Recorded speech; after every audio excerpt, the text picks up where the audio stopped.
அதிகாரம் 7. நம் கண்ணில் உள்ள உத்திரம். நீங்கள் குற்றவாளிகள் என்று தீர்க்கப்படாதபடிக்கு மற்றவர்களை குற்றவாளிகள் என்று தீர்க்காதிருங்கள்.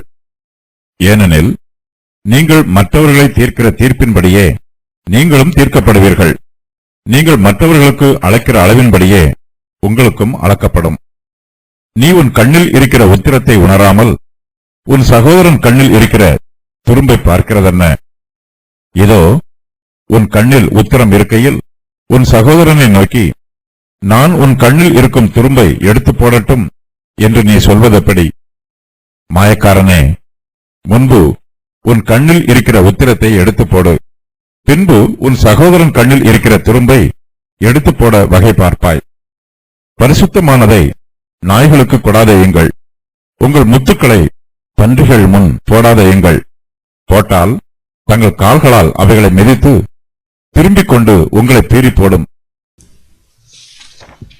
எல்லோரும் பாவம் செய்து ஏகமாய் கெட்டுப்போயிருக்கிறார்கள். நாமும் பாவம் செய்திருக்கிறோம், மற்றவர்களும் பாவம் செய்திருக்கிறார்கள். மற்றவர்களுடைய பாவத்தை நாம் உணர்த்தும் போது மிகுந்த எச்சரிப்போடு நடந்து கொள்ள வேண்டும். மற்றவர்களை குற்றப்படுத்துவதற்கு முன்பாக நம்மை நாமே ஆராய்ந்து பார்க்க வேண்டும். நம்மை திருத்திக் கொள்ளாமல் மற்றவர்களை திருத்த நினைக்கக்கூடாது. மற்றவர்களை குற்றவாளிகள் என்று தீர்க்காதிருங்கள். நீங்கள் குற்றவாளிகள் என்று தீர்க்கப்படாதபடிக்கு மற்றவர்களை குற்றவாளிகள் என்று தீர்க்காதிருங்கள். நம்மை நாமே நியாயம் தீர்க்க வேண்டும். நம்முடைய கிரியைகளுக்கு நாமே நியாயாதிபதிகளாக இருக்க வேண்டும். மற்றவர்களை குற்றவாளிகள் என்று நாம் நியாயம் தீர்க்கக்கூடாது. நியாய தீர்ப்பின் ஆசனத்தின் நாம போய் அமர்ந்து கொள்ளக்கூடாது. நமது வார்த்தை எல்லோருக்கும் சட்டமாக இருக்க வேண்டும் என்று அதிகாரம் பண்ணக்கூடாது. நம் சகோதரரை குற்றவாளி என்று தீர்க்கக்கூடாது. அவர்களை அற்பமாய் எண்ணக்கூடாது. நாம் எல்லோரும் கிறிஸ்துவனுடைய நியாயாசனத்திற்கு முன்பாக நிற்க வேண்டியவர்களே. நாம் அவசரப்பட்டு மற்றவர்களை நியாயம் தீர்க்கக்கூடாது. தயவு இல்லாமலும் கிருபை இல்லாமலும் இரக்கம் இல்லாமலும் பழிவாங்கும் எண்ணத்தோடும் தவறான நோக்கத்தோடும் மற்றவர்களை நியாயம் தீர்க்கக்கூடாது. மற்றவர்களுடைய இருதயங்களையோ அவர்களுடைய எண்ணங்களையோ நாம் நியாயம் தீர்ப்பது தவறு. ஏனெனில் இருதயங்களை ஆராய்ந்து பார்த்து நியாயம் தீர்ப்பது தேவனுடைய கிரியை. ஒருவர் பரலோகத்திற்கு போவாரா அல்லது நரகத்திற்கு போவாரா என்றும் நாம் முடிவு பண்ணக்கூடாது. நமது நித்திய வாழ்வை தேவனே தீர்மானம் பண்ணுகிறவர். மற்றவர்களை மாய்மாலக்காரரே எனவும் பயனற்றவர்கள் எனவும் மோசமானவர்கள் எனவும் நியாயம் தீர்ப்பது முறையல்ல. இது நமது வரம்பு மீறிய செயல். நாம் நியாயம் தீர்க்கக்கூடாது என்றால் மற்றவர்களுடைய தவறுகளை எவ்வாறு திருத்துவது? அவர்களுக்கு ஆலோசனை கூற வேண்டும். அவர்களுக்கு உதவி புரிய வேண்டும். நாம் மற்றவர்களை தீர்க்கிற தீர்ப்பின்படியே நாமும் தீர்க்கப்படுவோம். நாம் மற்றவர்களை நியாயம் தீர்த்தால் அவர்களும் நம்மை நியாயம் தீர்ப்பார்கள். எல்லோருமே மற்றவருடைய விஷயங்களில் தலையிடுவதற்கு ஆயத்தமாகவே இருப்பார்கள். இரக்கம் காண்பிக்கிறவர்களுக்குத்தான் இரக்கம் காண்பிக்கப்படும். கோபத்தை காண்பிக்கிறவர்களுக்கு கோபமே காண்பிக்கப்படும். நாம் மற்றவர்களை நியாயம் தீர்க்கும் போது அவர்களும் நம்மை நியாயம் தீர்ப்பார்கள். அத்துடன் நமது பிரச்சனை முடிந்து விடுவதில்லை. நம்மை தேவனும் நியாயம் தீர்ப்பார். அதிக ஆக்கினை அடைவோம் என்று அறிந்து உங்களில் அநேகர் போதகர் ஆகாதிருப்பீர்களாக என்று யாக்கோபு கூறுகிறார். யாக்கோபு 3:1. தேவனுடைய நியாயாசனத்திற்கு முன்பாக நாம் எல்லோரும் நிற்க வேண்டும். மற்றவர்களை நியாயம் தீர்த்த நாமும் நிற்போம். நம்மால் நியாயம் தீர்க்கப்பட்ட மற்றவர்களும் நிற்பார்கள். தேவன் நம்மையும் மற்றவர்களையும் நீதியாய் நியாயம் விசாரித்து நியாயம் தீர்ப்பார். தாழ்மை உள்ளவர்களுக்கு தேவன் கிருபை அளிக்கிறார். பெருமை உள்ளவர்களுக்கோ எதிர்த்து நிற்கிறார். நமது மனதின் பெருமையினால் மற்றவர்களை நியாயம் தீர்த்தால் தேவன் நம்மை குற்றவாளியாக நியாயம் தீர்ப்பார். ஆகையினால் நாம் மற்றவர்களை நியாயம் தீர்க்காமல் பிறரோடு அன்பாகவும் நேசமாகவும் கிருபையோடும் பழக வேண்டும். மற்றவர்களை நியாயம் தீர்ப்பதற்கு பதிலாக நம்மை நாமே நியாயம் தீர்த்து கொள்ள வேண்டும். மற்றவர்களை குற்றவாளிகள் என்று நாம் தீர்க்காதிருந்தால் நாமும் குற்றவாளிகள் என்று தீர்க்கப்படாதிருப்போம். தங்களுடைய சகோதரர்களை மன்னிக்கிறவர்களை தேவனும் மன்னிப்பார். மற்றவர்களை நியாயம் தீர்க்காதவர்களை தேவனும் நியாயம் தீர்க்க மாட்டார். இரக்கம் செய்கிறவர்கள் இரக்கம் பெறுவார்கள். நாம் நம்மிடத்தில் மட்டுமே குற்றம் காண வேண்டும். நமது இருதயத்தை நாம் ஆராய்ந்து பார்க்க வேண்டும். பிறருடைய காரியங்களில் தலையிட்டு மற்றவர்களை ஆராய்ச்சி பண்ணக்கூடாது. நம்மை நாமே ஆராய்ந்து பார்க்கும்போது நம்முடைய பாவங்கள் உணர்த்தப்படும். தேவனுடைய சமூகத்தில் நாம் பாவ மன்னிப்பை பெற்றுக்கொள்ளலாம். நாம் மற்றவர்களை எப்படி நியாயம் தீர்க்கிறோமோ அப்படியே நாமும் நியாயம் தீர்க்கப்படுவோம். நீங்கள் மற்றவர்களை தீர்க்கிற தீர்ப்பின்படியே நீங்களும் தீர்க்கப்படுவீர்கள். நீங்கள் மற்றவர்களுக்கு அளக்கிற அளவின்படியே உங்களுக்கும் அளக்கப்படும். மற்றவர்களை தீர்க்கிற தீர்ப்பின்படியே நீங்களும் தீர்க்கப்படுவீர்கள். ஏனெனில் நீங்கள் மற்றவர்களை தீர்க்கிற தீர்ப்பின்படியே நீங்களும் தீர்க்கப்படுவீர்கள். நீங்கள் மற்றவர்களுக்கு அளக்கிற அளவின்படியே உங்களுக்கும் அளக்கப்படும். மற்றவர்களை நியாயம் தீர்க்கிறவர்கள் மீது பழிவாங்குதலின் பிரமாணம் கிரியை செய்யும். தேவன் நீதி உள்ளவர், நீதியாய் விசாரித்து நீதி செய்கிறவர். தேவன் ஒவ்வொரு மனுஷனையும் அவன் செய்த கிரியைகளின் அளவுக்கு பிரகாரம் அவனை ஆசீர்வதிக்கவோ தண்டிக்கவோ செய்கிறார். நாம் மற்றவர்களுக்கு எந்த அளவின்படி அழைக்கிறோமோ அந்த அளவின்படியே நமக்கு அளக்கப்படும். இது இந்த உலகத்தின் பிரமாணம். ஒவ்வொரு மனுஷனும் தண்டிக்கப்படும் போது தன்னுடைய தண்டனையில் தான் செய்த பாவத்தின் அளவை அளந்து கொள்ளலாம். நாம் மற்றவர்களை தீர்க்கிற தீர்ப்பின்படியே கர்த்தர் நம்மையும் நியாயம் தீர்த்தால் நாம் அதிகமாக தண்டிக்கப்படுவோம். நம்மையும் மற்றவர்களையும் தேவன் ஒரே தராசில் நிறுத்து பார்த்தால் நமக்கும் மற்றவர்களுக்கும் வித்தியாசம் எதுவும் இருக்காது. நாமும் மற்றவர்களைப் போல பாவிகளாகத்தான் இருப்போம். நீதியான நியாயாதிபதியினிடத்தில் நீதியான நியாய தீர்ப்பை நாம் எதிர்பார்க்கலாம். நமது சகோதரனுக்கு நாம் தீங்கு செய்தால் தேவன் நமக்கு நன்மை செய்ய மாட்டார். நாம் மற்றவர்களுக்கு செய்யும் தீமைகள் நமது தலையின் மீதே வந்து விழும். ஆகையினால் மற்றவர்களை குறித்து நியாயம் தீர்க்கும் விஷயத்தில் நாம் மிகுந்த எச்சரிப்போடு இருக்க வேண்டும். மற்றவர்களை நியாயம் தீர்ப்பது பாவம். ஆயினும் மற்றவருடைய பாவத்தை குறித்து கண்டித்து உணர்த்தி அவர்களை ரட்சிப்புக்கு நேராக வழிநடத்த நாம் தயங்கக்கூடாது. அழிந்து போகும் ஆத்மாவை மரண பாதையில் இருந்து ரட்சித்து நித்திய ஜீவனுக்கு நேராக வழிநடத்த வேண்டும். நம் கண்ணில் இருக்கிற உத்திரமும் பிறர் கண்ணில் இருக்கிற துரும்பும். நீ உன் கண்ணில் இருக்கிற உத்திரத்தை உணராமல் உன் சகோதரன் கண்ணில் இருக்கிற துரும்பை பார்க்கிறது என்ன?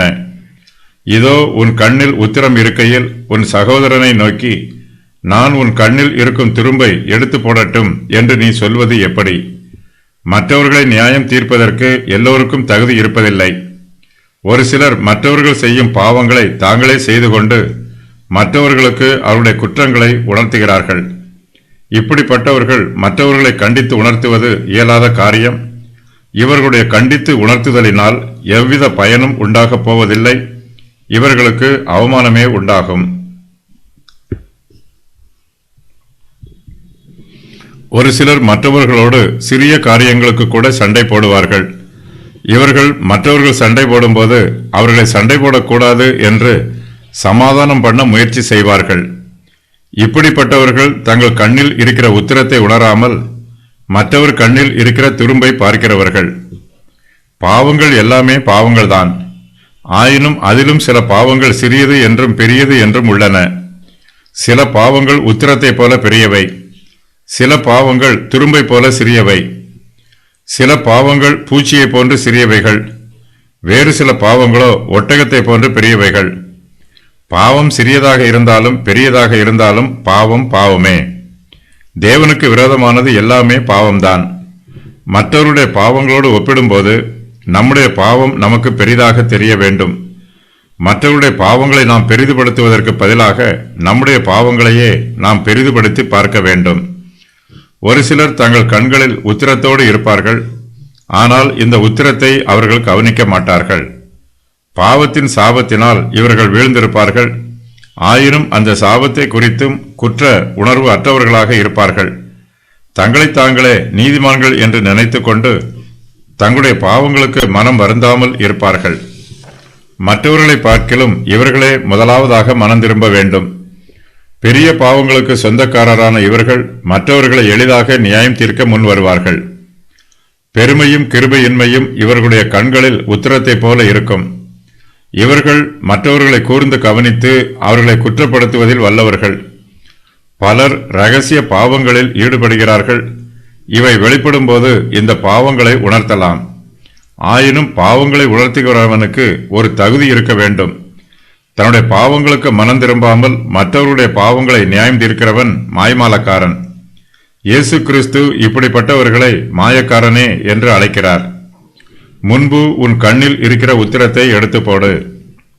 மாயக்காரனே, முன்பு உன் கண்ணில் இருக்கிற உத்திரத்தை எடுத்து போடு, பின்பு உன் சகோதரன் கண்ணில் இருக்கிற துரும்பை எடுத்து போட வகை பார்ப்பாய். ஒருவன் எவ்வளவுதான் மாயக்காரனாக இருந்தாலும் அவன் செய்த பாவம் அவனை சும்மா விடாது. அவனுடைய பாவத்திற்குரிய தண்டனை அவனுக்கு கிடைக்கும். மாய்மாலம் பண்ணி மற்றவர்களுடைய புகழ்ச்சியை பெற்றுக்கொண்டாலும் தேவன் அவனுடைய அந்தரங்கத்தை காண்கிறார். தன்னுடைய கண்ணில் உத்திரம் இருக்கையில் இவன் தன் சகோதரனை நோக்கி அவன் கண்ணில் இருக்கும் துரும்பை எடுத்து போடட்டும் என்று இவனால் சொல்ல முடியாது. தன்னைத்தான் திருத்திக் கொள்ளாமல் இவன் மற்றவர்களை திருத்த முடியாது. மற்றவர்கள் செய்யும் பாவத்தை கண்டு அவர்களை நட்போடு கடிந்து கொள்ளலாம்.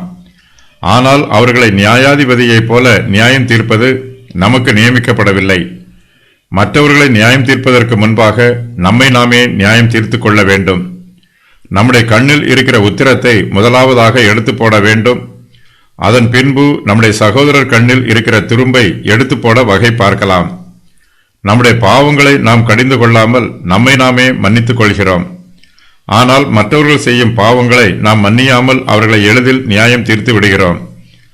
எல்லோரும் பாவம் செய்கிறார்கள் என்று நாமும் பாவம் செய்யக்கூடாது. நாம் பாவம் செய்வதற்கு மற்றவருடைய பாவங்களை சாக்குப்போக்காக சொல்லக்கூடாது. நாமும் திருந்த வேண்டும், மற்றவர்களையும் திருத்த வேண்டும். நமது பாவங்களை குறித்து நம்மை நாமே கண்டித்து உணர்த்த வேண்டும். மற்றவர்களுடைய பாவங்களை குறித்தும் கண்டித்து உணர்த்த வேண்டும். மற்றவர்களை குற்றப்படுத்துகிற நாம் குற்றமற்றவர்களாக இருக்க வேண்டும். ஆசரிப்பு கூடாரத்தில் தூபம் காட்டுவதற்கு பயன்படுத்தப்பட்ட தூப கரண்டி பசும் பொன்னால் செய்யப்பட்டதாக இருக்க வேண்டும். பரிசுத்தமானதை நாய்களுக்கு கொடாதேயுங்கள். பரிசுத்தமானதை நாய்களுக்கு கொடாதேயுங்கள். உங்கள் முத்துகளை பன்றிகள் முன் போடாதேயுங்கள். போட்டால் தங்கள் கால்களால் அவைகளை மிதித்து திரும்பிக் கொண்டு உங்களை பீறி போடும். எல்லோரையும் கடிந்து கொள்ள வேண்டும் என்னும் அவசியமில்லை. கடிந்து கொள்ளப்படுவதற்கு எல்லோரும் பாத்திரவான்களும் அல்ல. பரிசுத்தமானதை நாய்களுக்கு கொடுக்கக்கூடாது. பாவத்தை குறித்து கண்டித்து உணர்த்தும் போது பரிசுத்த ஆவியானவரின் வழிநடத்துதலை நாம் நாட வேண்டும். வழியில் போவோரையும் வருவோரையும் கண்டித்து உணர்த்தி கொண்டிருக்க கூடாது. பன்றிகள் முன் முத்துக்களை போட்டால் தங்கள் கால்களால் அவைகளை மிதித்து திரும்பிக் கொண்டு நம்மை பீறி போடும். நாய்களும் பன்றிகளும் அசுத்தமானவை. அவைகளுக்கு பரிசுத்தமானவைகளை கொடுக்கக்கூடாது. நல்ல ஆலோசனைகளும் பாவத்தை குறித்து கடிந்து கொள்வதும் பரிசுத்தமான காரியம். இது முத்தை போன்றது. இவை தேவனுடைய பிரமாணங்கள். ஒரு சிலர் துன்மார்க்கரின் பாதைகளில் நடக்கிறார்கள். பாவிகள் உட்காரும் இடத்தில் உட்காருகிறார்கள். இவர்கள் பாவத்தை குறித்து கடிந்து கூறுவதை ஏற்றுக்கொள்வதுமில்லை, விரும்புவதுமில்லை. தங்களுடைய சொந்த வழிகளில் ஜீவிக்க வேண்டும் என்று விரும்புகிறார்கள். பாவத்தை குறித்து கடிந்து கூறுவது இவர்களுக்கு அருவருப்பாக இருக்கும். ஒரு நாயையோ அல்லது ஒரு பன்றியையோ கடிந்து கூறினால் அது திருப்பி நம்மை கடிக்க வரும். துன்மார்க்கரிடம் பாவத்தை குறித்து கடிந்து கூறும்போது அவர்கள் பதிலுக்கு நம்மை தாக்குவார்கள், திருந்த மாட்டார்கள். இப்படிப்பட்டவர்களிடம் பாவத்தை குறித்து கடிந்து கூற வேண்டிய அவசியமில்லை. இவர்களுடைய வியாதியை குணமாக்கும் மருந்து இல்லை. இவர்களுக்கு யாரும் வைத்தியமும் பார்க்க முடியாது. வைத்தியம் பார்க்கிறவரையே காயப்படுத்தி விடுவார்கள். பிள்ளைகளின் அப்பங்களை எடுத்து நாய்களுக்கு போடக்கூடாது. நாம் பாவத்தை குறித்து கடிந்து கூறும்போது யாரிடம் கூறுகிறோம் என்பதிலும் கவனமாக இருக்க வேண்டும். மனம் திருந்தக்கூடியவர்களிடம் அவர்களுடைய பாவங்களை குறித்து உணர்த்த வேண்டும். எத்தனை தரம் உணர்த்தினாலும் தங்களுடைய பாவங்களுக்கு மனம் திருந்தாதவர்களை கர்த்தரிடத்தில் ஒப்படைத்து விட வேண்டும். தம்முடைய பிள்ளைகளை நாய்களும் பன்றிகளும் பீறி போடுவதை கர்த்தர் விரும்பவில்லை. அவர் தமது பிள்ளைகள் மீது கிருபை உள்ளவராகவும் அன்புள்ளவராகவும் இருக்கிறார். தமது பிள்ளைகளை பாதுகாக்க விரும்புகிறார். ஆகையினால் கர்த்தருடைய வழிநடத்துதல் இல்லாமல் யாரிடத்திலும் போய் அவருடைய பாவங்களை உணர்த்துகிறேன் என்று கூறி உபத்திரவத்தில் மாட்டிக்கொள்ளக்கூடாது. சத்தியத்திற்கு எதிராக கலகம் பண்ணுகிறவர்களிடம் சத்தியத்தை வலியுறுத்தக்கூடாது. பரிசுத்தமான காரியங்களில் குற்றம் கண்டுபிடிக்கிறவர்களிடத்திலும் தீமையான காரியங்களை பேசுகிறவர்களிடத்திலும் பரிசுத்தமானவற்றை கொடுக்கக்கூடாது. நாய்கள் உருவகமாக பயன்படுத்தப்பட்டிருக்கிற இடங்கள், வேசி பணயம், ஏமாற்றுதல், சாத்தானின் வல்லமை, துன்மார்க்கன், கள்ளத்தீர்க்கதரிசி, ஏமாற்றும் ஜனங்கள், மூடர், புறஜாதியார், பின்மாறி போனவர்கள், பன்றிகள் உருவகமாக பயன்படுத்தப்பட்டிருக்கிற இடங்கள், மதிகேடாய் நடக்கிற ஸ்திரீ, ஏமாற்றும் ஜனங்கள், பின்மாறி போனவர்கள்.